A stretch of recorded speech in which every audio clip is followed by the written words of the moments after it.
சமூகம் நமக்கு என்ன கத்து கொடுத்துட்டு இருக்கு தெரியுமா? யாரையும் நம்பாத. அவனை பார்த்தா நல்லவன் மாதிரி இல்லடா.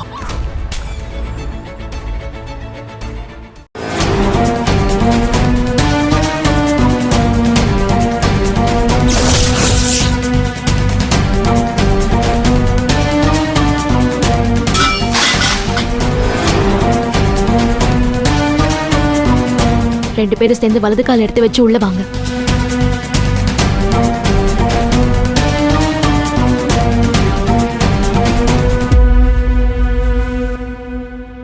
சரி, நீங்க உள்ள போங்க. நான் அவங்கள சமாதானப்படுத்திட்டு வரேன்.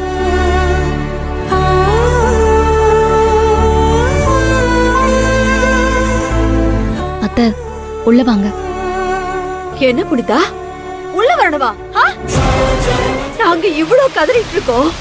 அத பத்தில எதுவும் யோசிக்காம உன் தம்பிக்கும் உன் தம்பி பொண்டாட்டிக்கும் நீ ஆரத்தி எடுத்து உள்ள கூட்டிட்டு போறனா? என் பொண்ணுக்கு நான் என்ன பதில் சொல்றதுன்னு சொல்லு. சொல்லு புனிதா, என்ன பதில் சொல்றது? தேனு, இன்னும் உனக்கு புரியல. இது அவங்க குடும்பம், நமக்கு அவ்வளவுதான் மரியாதை. மாமா. அண்ணே, நீயும் இதெல்லாம் பாத்துக்கிட்டு அமைதியா தானே இருக்க? தேனு, என்ன நீ பாட்டுக்கு? அன்னைக்கு இதே மாதிரி ஒரு சூழ்நிலையில தானே என் அவ யாரணி இருந்தா, என் குடும்பம் இருந்துச்சு.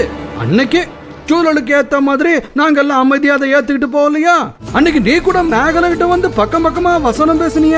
மேகலை, அவங்க ரெண்டு பேருக்கும் மனசு ஒத்து போச்சு, அப்புறம் எப்படி யாரணியை கட்டிக்க முடியும் அப்படின்லாம் பேசுனிய. மறந்துட்டியா?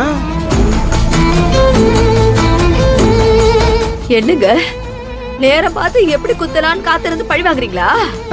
அது பாரு தேனு, நாங்க யாரும் பழி வாங்கல.